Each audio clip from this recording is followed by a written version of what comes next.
नमस्कार, स्वागत है आप सभी का जेएमडी न्यूज़ के खास कार्यक्रम हेल्थ केयर पे, जिसमें आज हम वर्ल्ड साइट डे पे चर्चा करेंगे कानपुर शहर के जाने माने नेत्र रोग विशेषज्ञ डॉक्टर सोनिया दमेले जी से।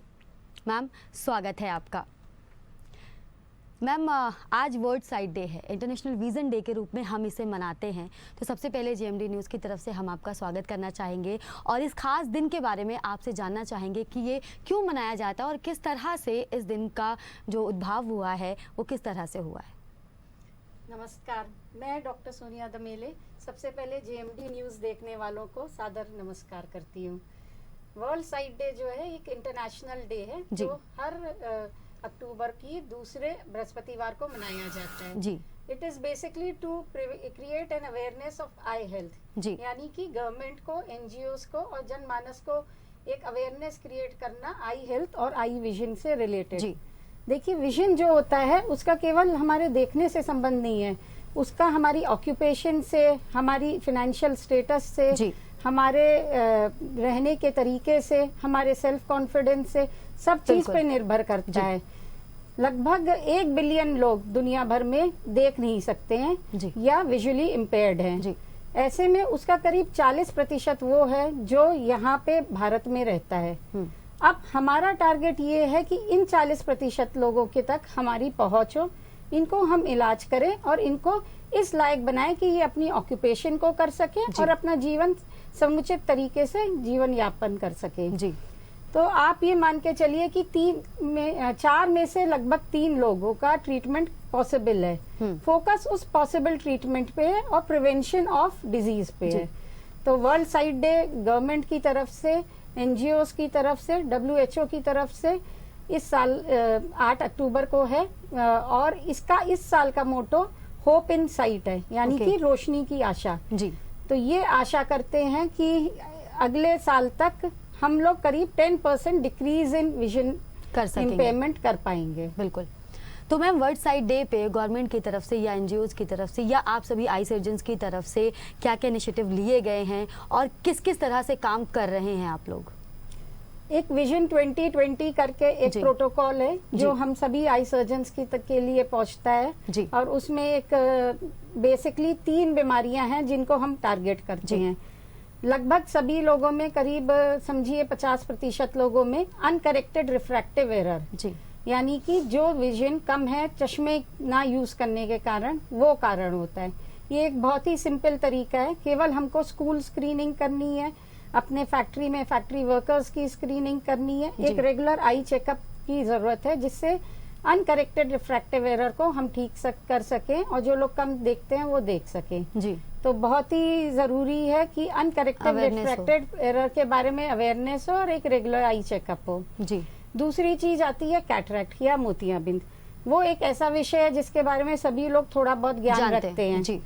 अब मोतियाबिंद का ऑपरेशन का पहले कंसेप्ट था कि वो जब पूरा पक जाए तब ऑपरेशन हो जी। मगर अब हमारी सोच अलग है, जितना कच्चा उतना अच्छा जी। ऐसे पॉइंट पे जब आपको ये लगता है कि अब हमारे काम करने में हमें कठिनाई हो रही है जी। उस पॉइंट पे आप ऑपरेशन कराएं ताकि आप विजुअली इम्पेयर्ड ना रहे जी।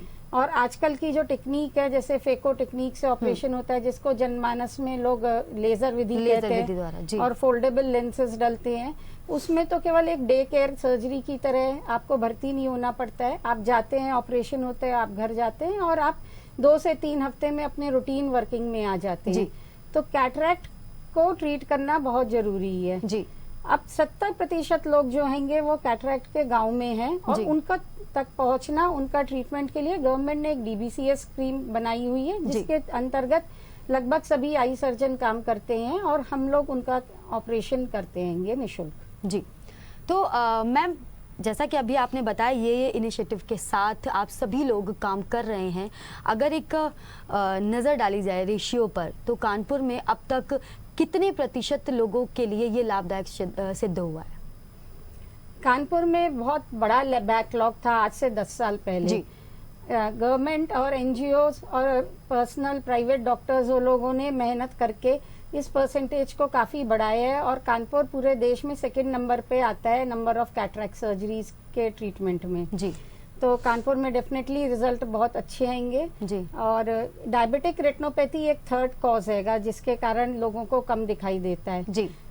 हमारा देश diabetic capital of India world कहलाया जाता हैगा, और कानपुर में तो आप जानते हैं मीठा कितना लोगों को पसंद है, तो डायबिटीज और अनकंट्रोल्ड डायबिटीज तो कानपुर में बहुत ही प्रेवलेंट है जी। तो ऐसे में डायबिटिक रेटिनोपैथी की अवेयरनेस ही एक ऐसी चीज है जिसको हम लोग अब आगे बढ़ के उस पर भी काम कर रहे हैं कि डायबिटिक रेटिनोपैथी के लिए मरीज अपनी रेगुलर पर्दे की जांच करवाए जी। इसका प्रोटोकॉल ये है कि अगर आप 40 साल की उम्र से ज्यादा हैं और आपको डायबिटीज है जी। तो आप पहली बार आई एग्जामिनेशन करवाइए, वो अगर नॉर्मल है तो हर 2 साल में आप पर्दे की जांच करवाएं जी। यदि कोई चीज पकड़ी जाती है और उसका लेजर या दवाई से ट्रीटमेंट होता है जी, तब आप 6-6 महीने पे डॉक्टर को दिखाते रहेंगे। बिल्कुल। तो मैम इस दिशा में सरकारी जो नीतियां हैं आंखों की सर्जरी को लेके अल्टीमेटली कहीं ना कहीं लोगों को बहुत ज़्यादा सेटिस्फेक्शन नहीं मिलता है, तो इस दिशा में क्या काम किया जा रहा है? सरकारी नीतियां काफी कुछ बदल गई हैं। पहले जब ऑपरेशन होते थे तो टाके वाले होते थे तो उसके टाकों की रड़कन होती थी और लोग उससे परेशान होते थे, मगर अब गवर्नमेंट भी ऑपरेशन जो करती है बिना टाके बिना चीरे वाला करती है और उसमें लेंस का प्रत्यारोपण भी होता है जी। तो अब काफी कुछ बदलाव है, लोग बहुत कंफर्टेबल हो गए हैं और इक्वली गुड काम हो रहेगा। बिल्कुल। तो हम उम्मीद करते हैं कि आगे आने वाले समय में भी हमारे कानपुर शहर में जितने भी ये प्रतिशत है लोगों का विजन का प्रॉब्लम वो सॉल्व हो सके, क्योंकि ऐसे सर्जन दिन रात उन्हीं सब लोगों के लिए काम कर रहे हैं।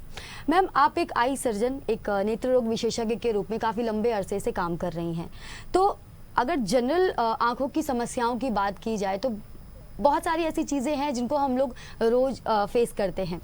सपोज दैट अभी जो मौसम है उसमें धूप बहुत तेज होती है आंखों में, और हमारी आज की जनरेशन को हर तरह के ग्लासेस लगाने का बड़ा शौक है। तो आपसे जानना चाहूँगी कि उन ग्लासों का हमारी आंखों पे क्या इफेक्ट पड़ता है जिससे हम अवेयर नहीं हैं।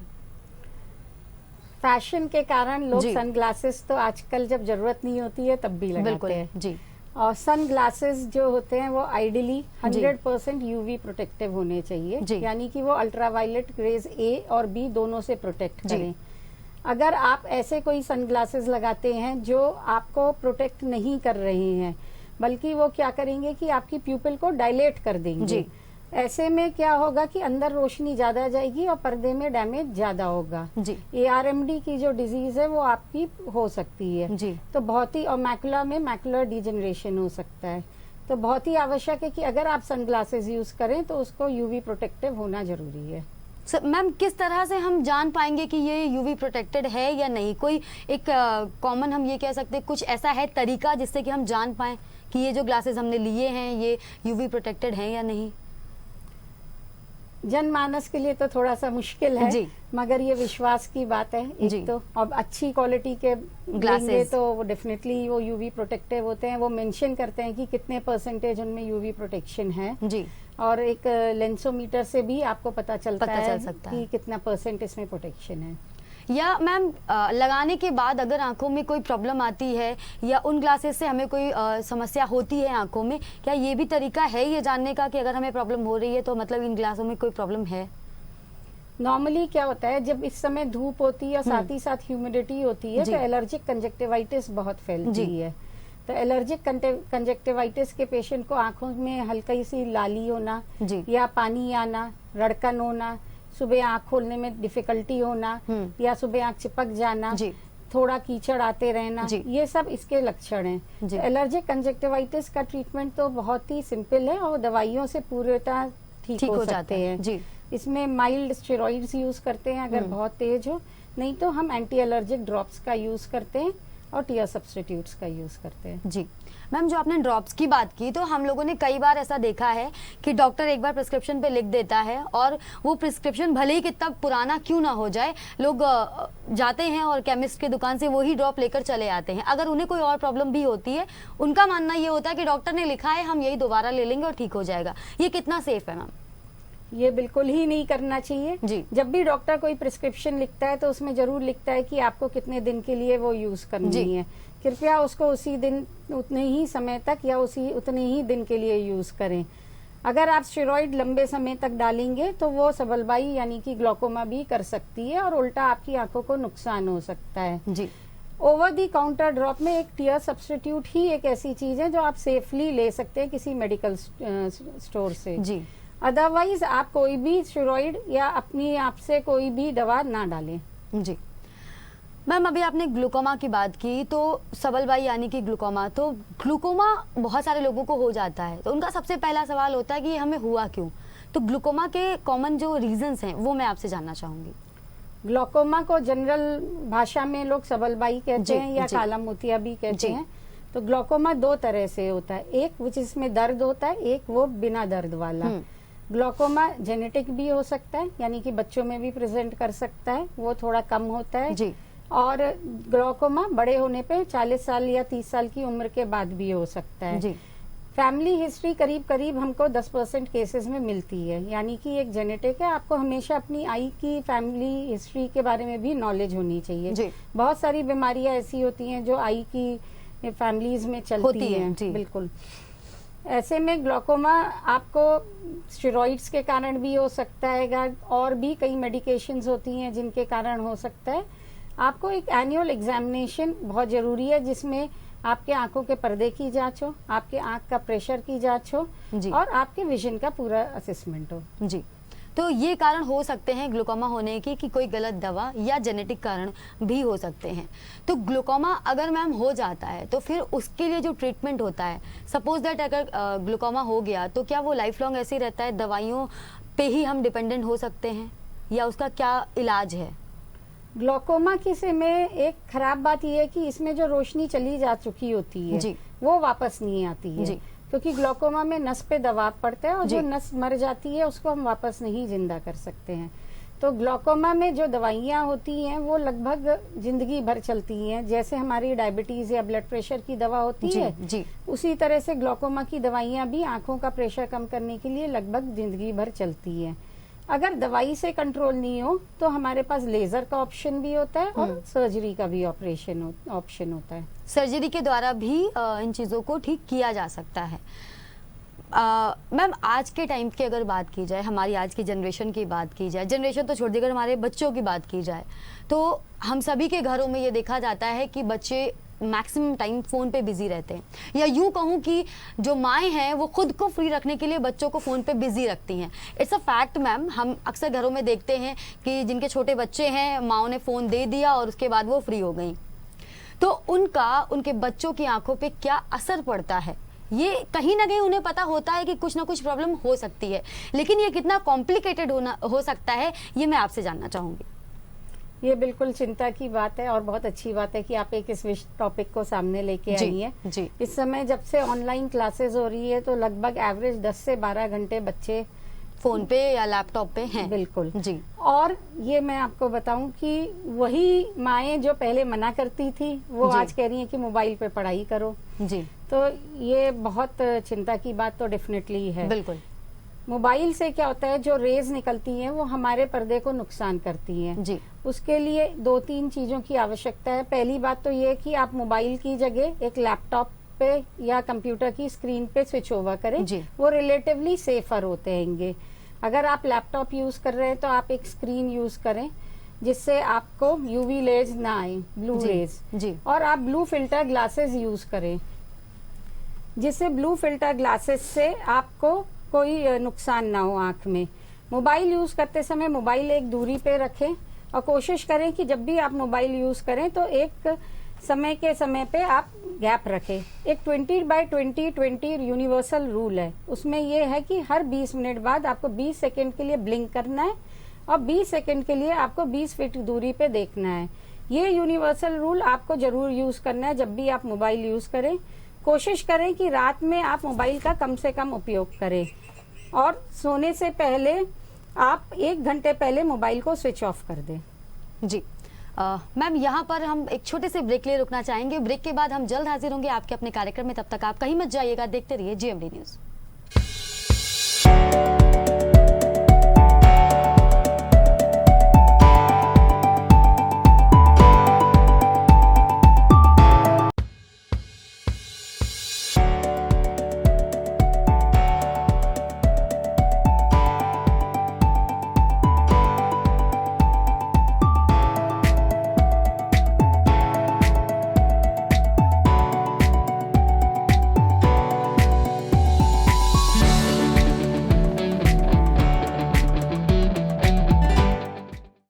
आप सभी का स्वागत है इस कार्यक्रम में जिसका नाम है हेल्थ केयर, जिसमें आज हम चर्चा कर रहे हैं वर्ल्ड साइट डे पर कानपुर शहर की नेत्र रोग विशेषज्ञ डॉक्टर सोनिया दमेली जी से। मैम, ब्रेक के बाद एक बार फिर से आपका स्वागत है। मैम, ब्रेक पे जाने से पहले आप बच्चों की आंखों के बारे में बता रही थी कि फोन से कितना कितना इफेक्ट पड़ता है। छोटी उम्र में चश्मा लग जाना आजकल देखने को मिलता भी है, बच्चों को छोटी उम्र में ही चश्मा लग जाता है। तो यदि उस चश्मे को हमेशा के लिए हटाना है तो क्या पॉसिबिलिटीज रहती हैं, और अगर उस चश्मे को हटाकर जो लेंसेज की उपलब्धता है उसको अगर करवाया जाता है तो उसकी उम्र क्या हो सकती है? सबसे पहले तो छोटी उम्र में चश्मा लग जाने से हिचके नहीं। अगर आपका चश्मे का नंबर है तो आप जरूर लगाइए और पूरे विजन से देखिए।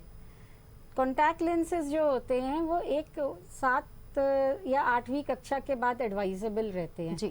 जब इतना आदमी बच्चा मैच्योर हो चुका हो कि वो उनको संभाल सके। कॉन्टैक्ट लेंस के अपने लिमिटेशन है, और उसके बाद 18 साल की उम्र के बाद लैसिक किया जा सकता है।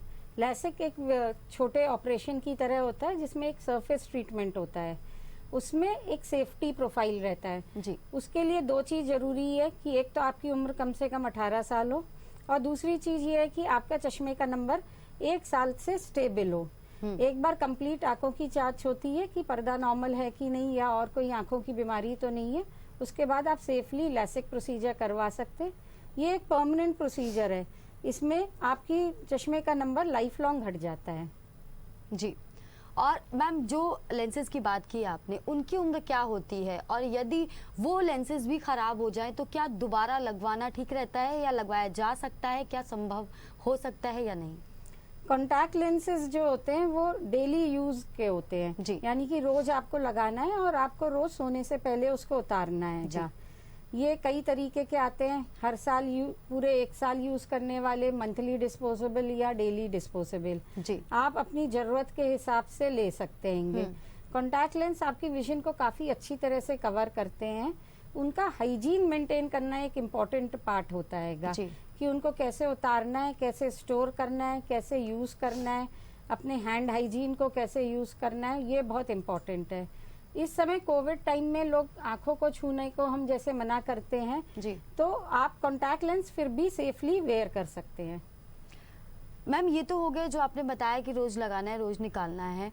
जो सर्जरी के द्वारा डाले जाते हैं लेंसेज, मैं बहुत ज़्यादा तो मेडिकली नहीं जानती हूँ, लेकिन जो सुना है मैंने कि जो लेंसेज डाले जाते हैं उनकी उम्र क्या होती है, और क्या उनको भी दोबारा सर्जरी के द्वारा डाला जा सकता है? जिन लोगों का हम लैसिक नहीं कर सकते जी। हैं, मानी 18 साल से उम्र ज्यादा है मगर हमने जब देखा कि पार इतना है कि लैसिक नहीं हो सकता है, उनको हम इम्प्लांटेबल कॉन्टैक्ट लेंस यानी कि ICL यूज करते हैं जी। वो आंखों के अंदर डालने वाला पूरे शल्य क्रिया होती है, पूरे सर्जरी की तरह से ही डाले जाते हैं। वो लाइफ लॉन्ग रहते हैं और काफी सेफ प्रोसीजर है जी। उसमें आप बड़े नंबरों को भी डाल सकते हैं और पेशेंट चश्मे से फ्री हो सकता है जी। और मैम, वो पूरी लाइफ के लिए होता है? बिल्कुल। उसके खराब होने के चांसेस होते हैं कि नहीं होते? नहीं, बिल्कुल नहीं होते हैं। बिल्कुल नहीं, एब्सोल्युटली सेफ प्रोसीजर है, सेफ है। मैम, हम शायद थोड़ा सा बच्चों की जो बात कर रहे थे उस पर कुछ और ऐड हो गया था। इस समय बच्चों की जो कंडीशंस हैं, बच्चे ऑनलाइन पढ़ाई कर रहे हैं, गेम भी खेलते हैं, अल्टीमेटली उनकी आंखों में कुछ समस्याएं होती हैं। उस समय माओ को अगर कुछ अटेंडम कुछ प्रॉब्लम हो जाए तो कुछ ऐसी घरेलू चीज़ें या कुछ जो घर पे अवेलेबल हो, माओ को क्या करना चाहिए उनकी आंखों को सेफ रखने के लिए? सबसे पहले एक हेल्थी न्यूट्रिशियस डाइट का मेजर रोल है जी। आप एक हेल्थी न्यूट्रिशियस डाइट, ब्राइट और कलरफुल वेजिटेबल्स एंड फ्रूट्स जैसे हरी पत्तेदार सब्जियां, आम, पपीता, ये सब जरूर दें जी। दूसरी चीज ये आउटडोर प्लेयर का बहुत इम्पोर्टेंट रोल है। आजकल समस्या ये है कि बच्चे जो होते हैं वो घर में अंदर ही खेलते हैं, धूप में माँ ना ले जाने दी है और ना बच्चे खेलना पसंद कर रहे हैं। सनलाइट का बहुत हमारे आंखों के डेवलपमेंट में रोल है। सनलाइट जब अंदर आंख में जाती है तो पर्दा पूरी तरह डेवलप होता है और चश्मे का नंबर स्टेबल रहता है जी। 1 hour of outdoor play every day, ये एक रिक्वेस्ट है मेरी सभी लोगों से कि आप अपने बच्चों को जरूर करवाइए। इससे इन बच्चों का नंबर स्टेबल होगा, क्योंकि कोरोना को हुए 6 महीने हो गए और ऐसे में लोग बाहर जाने से और हिचक रहे हैं जी। तो आउटडोर प्ले जिसमें दूरी से खेलते हैं, जैसे बैडमिंटन है, बास्केटबॉल है, इस तरह के आप प्ले जरूर करवाइए। और कोरोना में एक बात ये है कि dryness of eye due to overuse of mobile है जी। तो ड्राइनेस के कारण बच्चे बड़ा अनकंफर्टेबल हो रहे हैं जी। आप एक रेगुलर आई चेकअप करवाइए और अगर ड्राइनेस डिटेक्ट हो तो आप टीयर सब्स्टिट्यूट्स का यूज कर सकते हैं।